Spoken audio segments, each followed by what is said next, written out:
பட்டலாந்த அறிக்கை.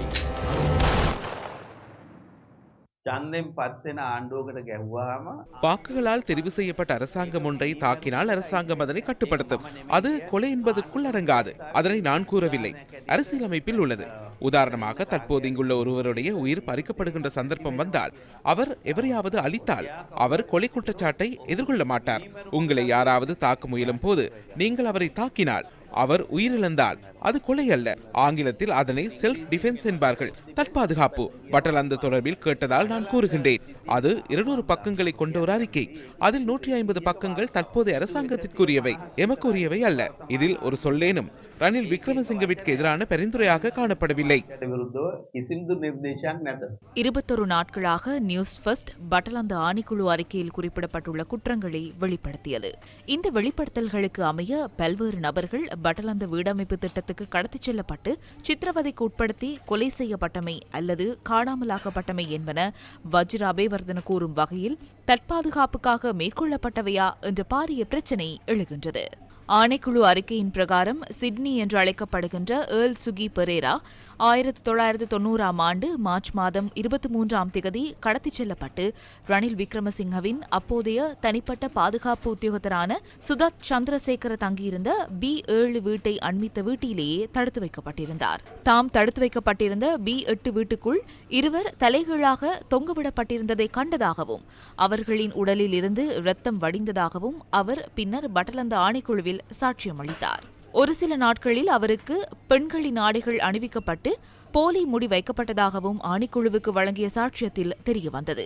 தாம் தடுத்து வைக்கப்பட்டு சில தினங்களுக்கு பின்னர் அப்போதைய உதவி போலீஸ் அத்தியட்சகர் டக்ளஸ் பீரிஸ் குறித்த வீட்டுக்கு வந்ததாகவும் அவர் தம்மை தாக்கியதாகவும் ஏர்ல் சுகி பெரேரா ஆணைக்குழுவிடம் தெரிவித்திருந்தார். 22 நாட்களின் பின்னர் அவர் மீண்டும் ஜீப் ஒன்றில் ஏற்றப்பட்டு வெளியே அழைத்துச் செல்லப்பட்டதுடன் அந்த வாகனத்தை டக்ளஸ் பீரிஸ் செலுத்தியிருந்தார்.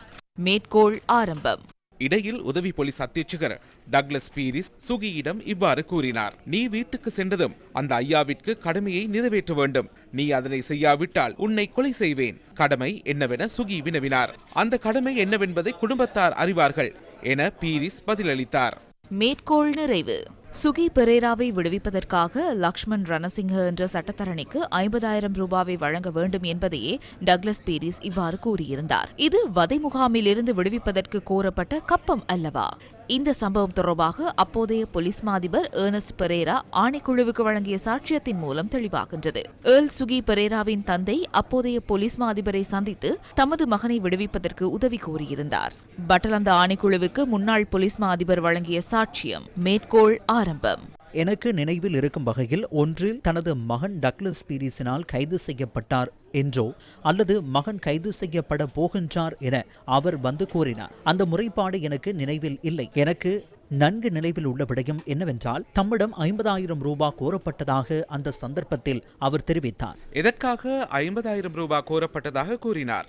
50,000 ரூபாவை வழங்கினால் கைது செய்யப்பட்டுள்ளவரை விடுவிப்பதாக சட்டத்தரணி கூறியதாகவோ அல்லது கைது செய்யப்பட்டிருக்காவிட்டால் 50,000 ரூபாவை வழங்கினால் கைது செய்யப்படுவதை தடுப்பதாக தெரிவித்ததாக அவர் கூறினார்.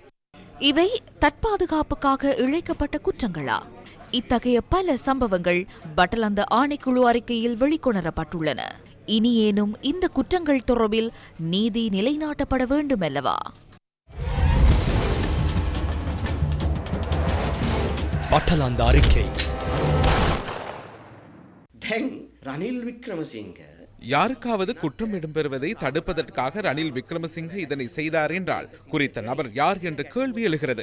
வஜ்ர அபேவர்தன அல்லது ரணில் விக்ரமசிங்க பட்டலாந்த பரிந்துரைகளுடன் தொடர்பு படவில்லையாயின் அவருக்கு எதிராக முன்வைக்கப்படுகின்ற குற்றச்சாட்டுகள் தொடர்பில் தற்பாதுகாப்பு உரிமையை பெறுவதற்காக எண்ணுவாராயின் முதலில் அவர்கள் அதனை தெளிவுபடுத்த வேண்டும். பட்டலாந்தையில் தடுத்து வைத்து சித்திரவதை செய்து தாமே கொலை செய்ததாக அவர்கள் ஒப்புக்கொள்ள வேண்டும். முதலாவது விடயம் என்னவென்றால், அவர் இதனை செய்திருந்தால் மாத்திரமே தற்பாதுகாப்பு உரிமையை பெற முடியும். அடுத்ததாக, இளைஞர் யுவதிகள் விஜயதாச லேனாராட்சி போன்றவர்களை தாக்கி கொடூரமாக சித்திரவதை செய்து கொலை செய்ததன் ஊடாக சமூகத்தில் இடம்பெறாமல் தடுக்கப்பட்ட குற்றம் என்ன? அவர்கள் சமூகத்திற்கு இழைத்த தீங்கு என்ன? அவர்களால் சமூகத்திற்கு ஏற்படவிருந்த குற்றம் என்ன? இந்த விடயங்களை அவர்கள் தெளிவுபடுத்த வேண்டும். பட்டலந்த வதை முகாம் தற்பாதுகாப்பு உரிமைக்காக நடத்தி செல்லப்பட்டதாக ரணில் விக்ரமசிங்கவின் ஆலோசனையின் பேரில் வஜிர அபேவர்தன கூறுவதற்கு முயற்சிப்பாராயின் பட்டலந்தவிற்குள் அவர்கள் இளைஞர் யுவதிகள், சட்டத்தரணிகள், ஊடகவியலாளர்களை கொலை செய்வதற்காக கொடூரமாக சித்திரவதைகளை செய்தார்கள் என்பதை அவர்களே ஏற்றுக்கொள்கின்றனர். ஆகவே இந்த கூற்றின் மூலம் மீண்டும் அவர்கள் இந்த குற்றங்கள் தொடர்பில் குற்றவாளிகள் என்பது நிரூபணமாகின்றது என்பதே எனது கருத்தாகும்.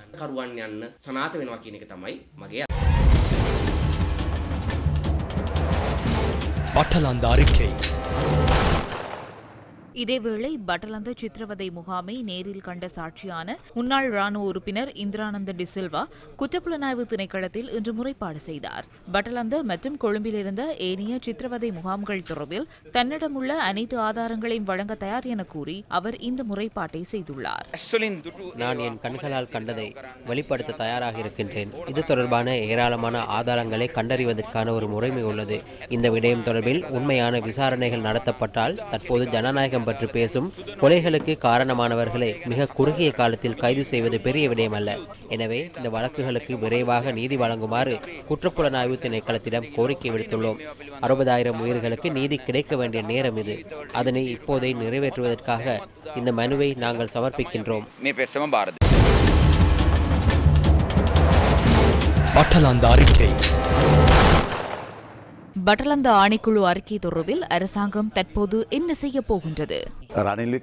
அது சமர்ப்பிக்கப்படவில்லை என்பதே ரணில் விக்ரமசிங்கவுக்கு இருந்த பிரச்சனை. பாராளுமன்றத்தில் சமர்ப்பிக்கப்படவில்லை என்று கடந்த காலங்களில் நாம் அதனை சமர்ப்பித்தோம். எதிர்வரும் 10ஆம் தேதியும் மே மாதமும் பாராளுமன்றத்தில் விவாதத்தை நடத்துவோம். அதன் பின்னர் இதனை சட்டமா அதிபருக்கு அனுப்பி அது தொடர்பில் சட்ட நடவடிக்கை எடுப்பதற்கு நாங்கள் தயாராக உள்ளோம்.